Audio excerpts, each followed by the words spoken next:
The air in the Utah desert is heavy, not with the heat of the salt flats, but with a silence that feels violent. It is the sound of an engine that has finally, mercifully, stopped screaming. Dave Sparks, known to a global audience as the indomitable Heavy D, stands amidst the skeletal remains of a custom steel Titan, his hands stained with grease and a deeper, invisible soot. For years, the world watched him conquer the impossible, turning rusted iron into monuments of American power.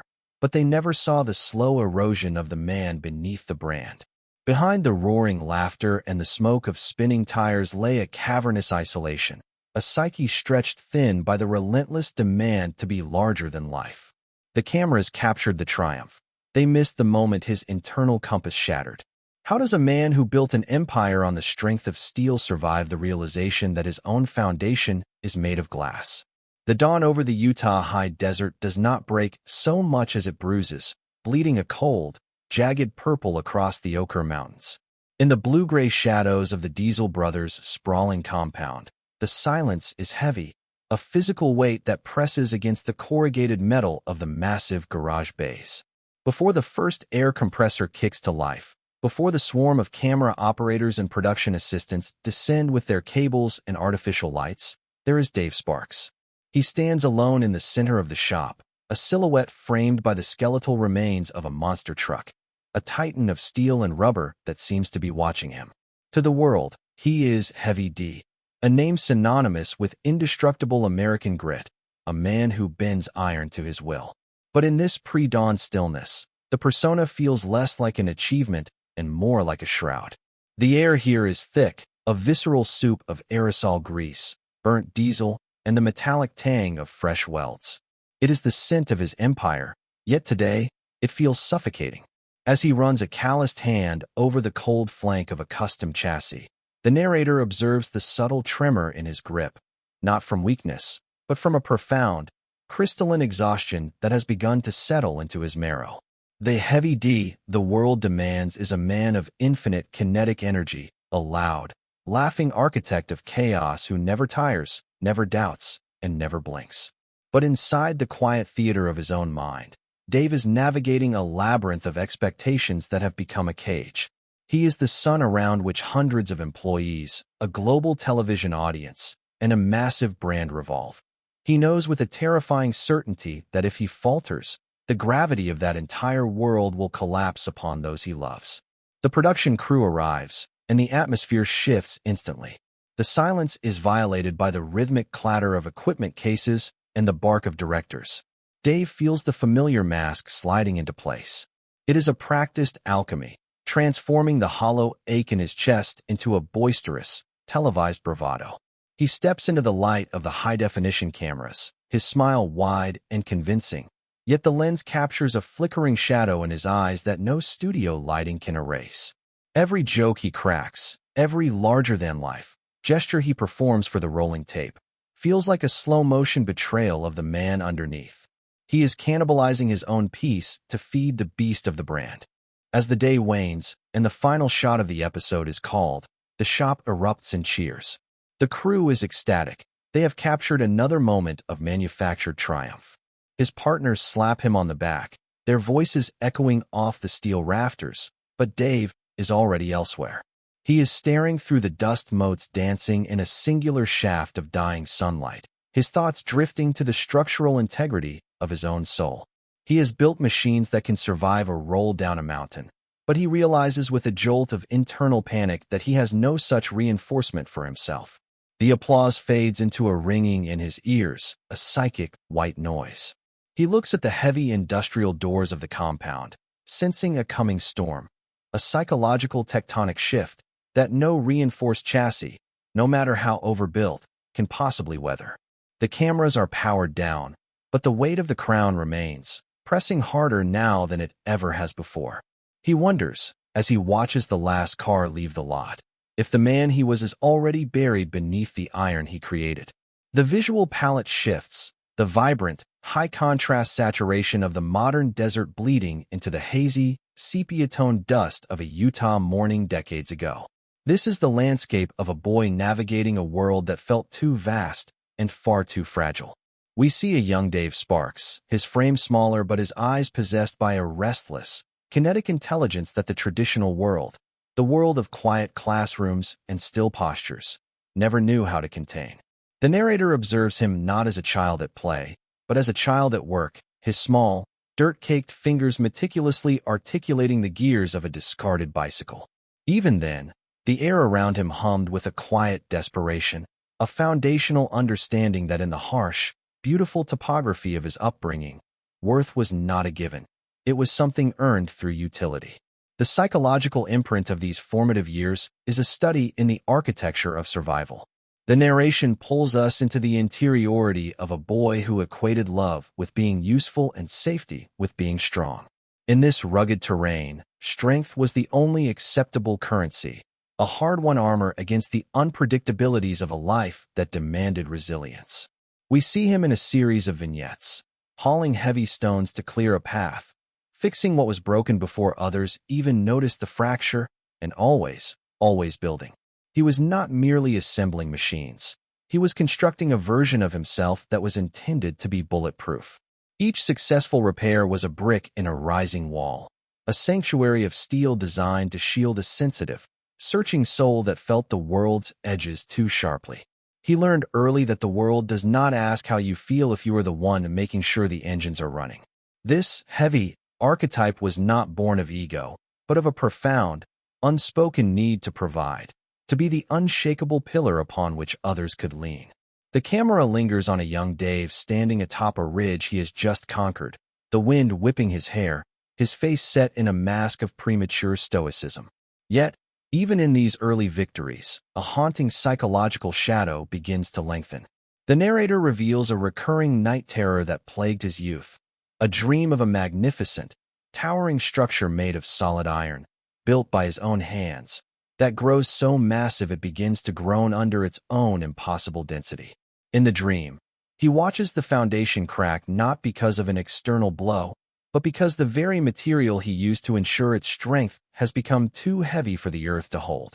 It is a chilling foreshadowing of a collapse that would remain dormant for decades. As we watch the boy transition into a young man, the transition is marked by the scale of his creations. The bicycles become trucks. The trucks become statements of defiance.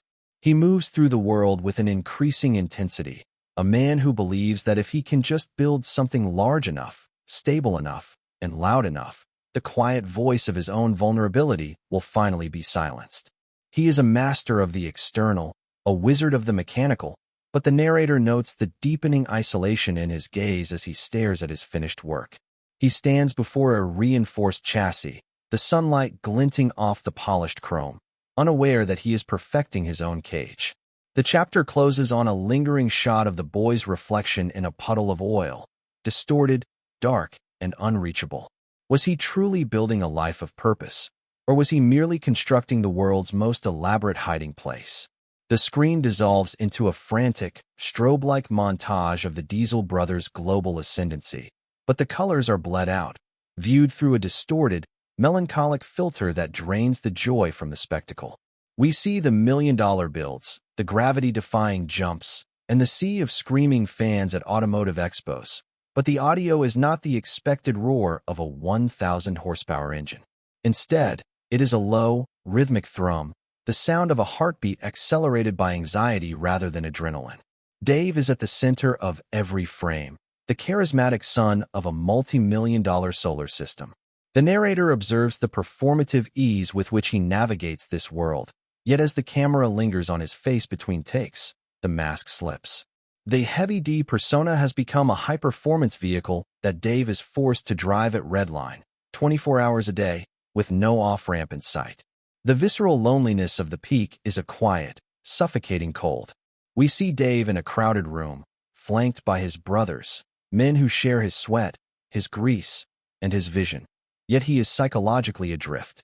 The narrator delves into the crushing paradox of the alpha, the man who has built a kingdom of loyalty but cannot afford a single moment of visible doubt.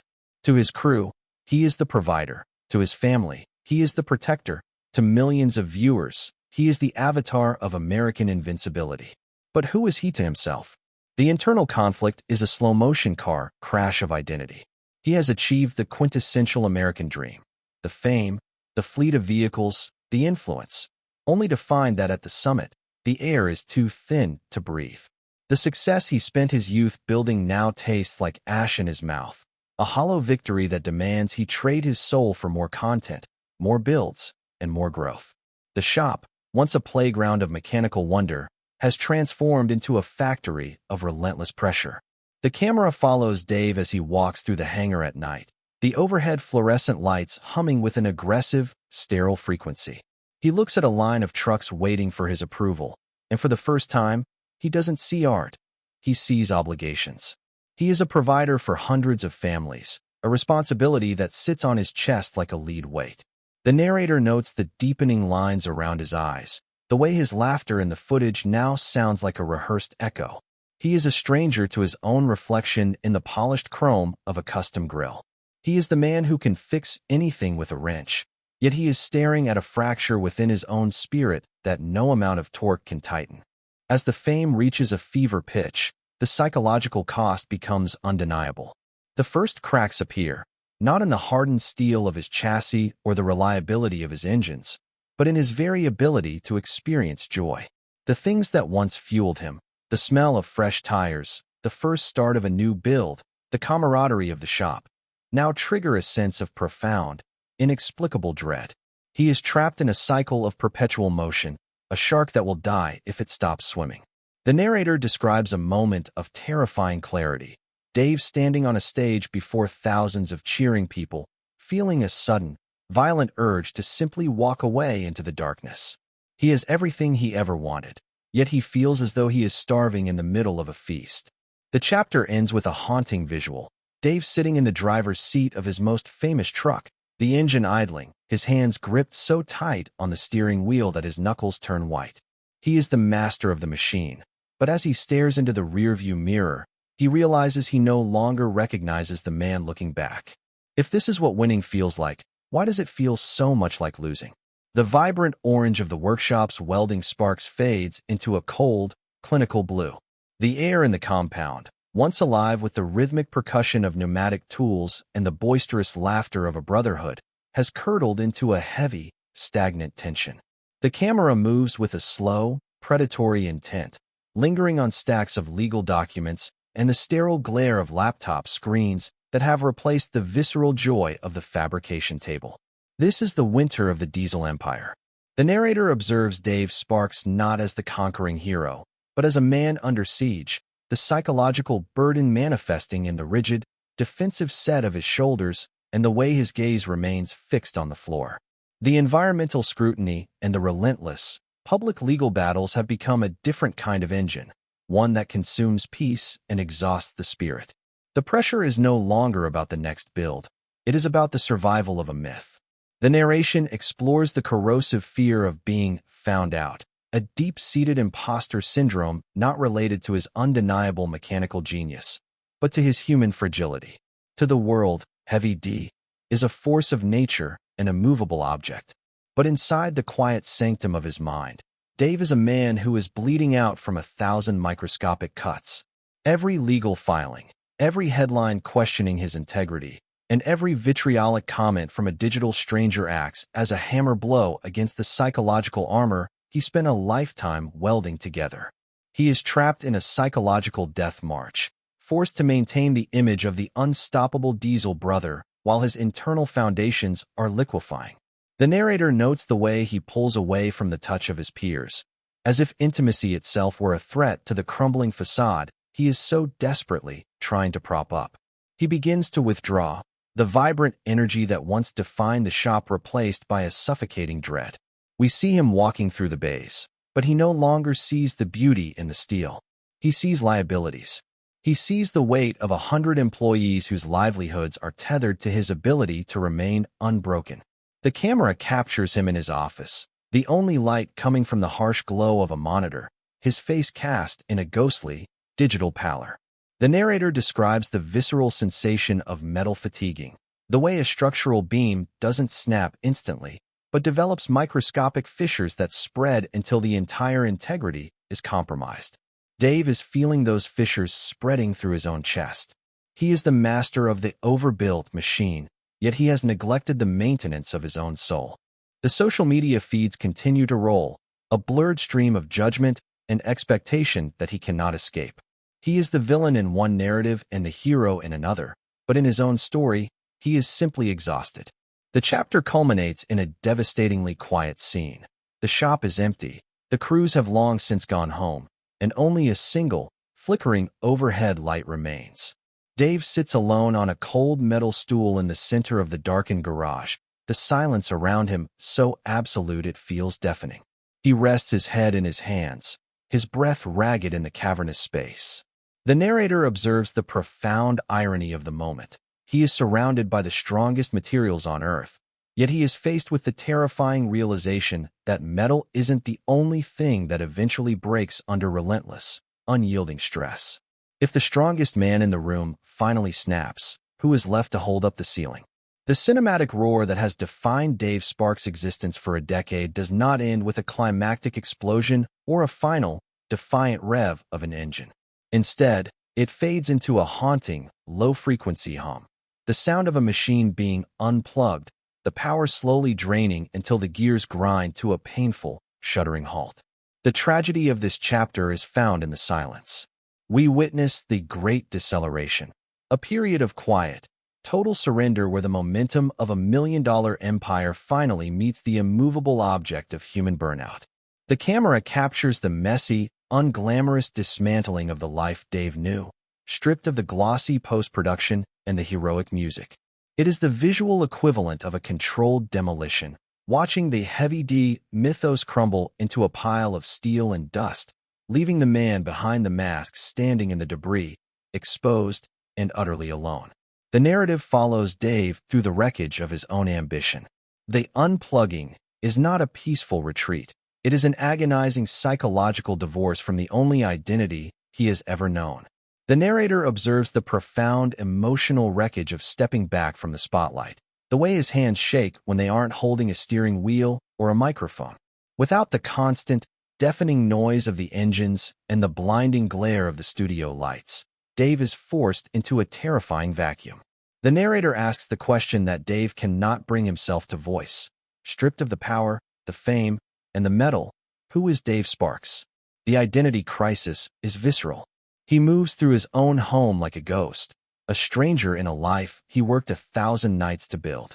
He looks at his reflection and sees not a mogul, but a man who has lost the map to his own soul.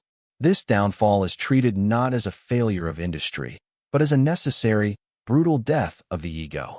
The camera lingers on Dave as he sits in his quiet backyard, the Utah horizon stretching out like an infinite, indifferent witness to his grief. He is mourning. He is mourning the loss of the invincible version of himself, the one who never felt pain and never admitted defeat. The narrator explores the reality of his burnout, describing it as a scorched earth event within his psyche. There are moments of profound sorrow as he surveys the strained relationships left in the wake of his rise, the friends who became employees, the family time sacrificed to the altar of the algorithm, and the brotherhood that grew thin under the weight of a brand. He realizes that in his quest to build a fortress of steel, he inadvertently walled himself off from the very people he was trying to protect. The heavy D persona was a shield, but as the ego dies, Dave is forced to feel the raw, unbuffered impact of his own choices. We see him walking along the edge of the desert, the wind whipping a fine grit against his skin, his silhouette looking fragile against the prehistoric scale of the mountains. He is a man in the middle of a spiritual audit, tallying the cost of his success and finding himself deep in the red. The narrator notes the way he looks at his calloused palms, wondering if they are still capable of holding anything that isn't made of iron. The chapter reaches its emotional peak as he watches the sun dip below the salt flats, casting long, distorted shadows across the sand. He is standing at the precipice of a new, terrifyingly quiet life, wondering if the foundations he cracked can ever be repaired. He has dismantled the machine, but as the darkness of the desert night closes in, a haunting uncertainty remains. In the process of saving himself, has he destroyed too much to ever truly rebuild? The final movement of this odyssey does not arrive with the thunder of a 1,000-horsepower engine, but with the soft, rhythmic rasp of a handplane moving across cedar. The visual language shifts from the industrial grit of the compound to a setting that feels sacred and small, a private workshop tucked away from the prying eyes of the digital world. The lighting is no longer the harsh, clinical blue of the garage, but a warm, honeyed amber that spills across Dave Sparks' face as he works in a deliberate, unhurried silence.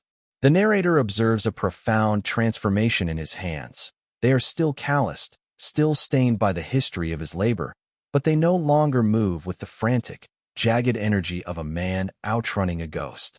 He is no longer chasing the loudest roar in the desert. He is listening for the quietest truth in his own chest. The Diesel brother has been dismantled piece by piece, and in his place stands a man who has become the architect of his own stillness. We see him in moments of unvarnished intimacy, kneeling in a garden, the soil beneath his fingernails a different kind of earth than the grease of his past, sitting in a long, unbroken silence with his family, where no cameras are rolling and no performance is required. The narrator explores the psychological grace of this rebirth, noting that Dave has finally realized that a true legacy is not built in iron or steel or the ratings of a television network.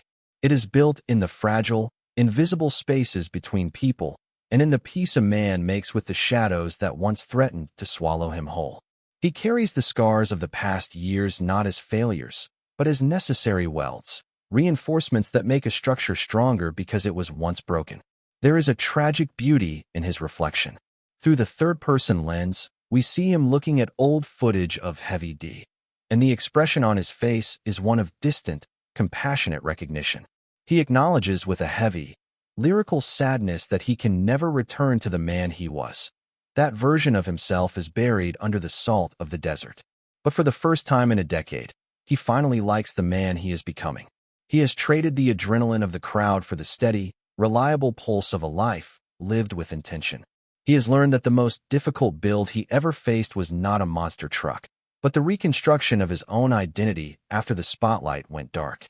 As the sun begins its slow descent over the jagged Utah peaks, painting the horizon in a final, defiant wash of gold and violet, Dave stands on his porch, his chest rising and falling in a slow, even cadence. He is a man who has survived the crash. Yet, as the narrator pulls back, leaving him a small figure against the vast, darkening landscape, one final, lingering question remains, unbidden and sharp. Can a man who lived so long for the thunderous applause of a global audience ever truly be content with the solitary, rhythmic sound of his own breath?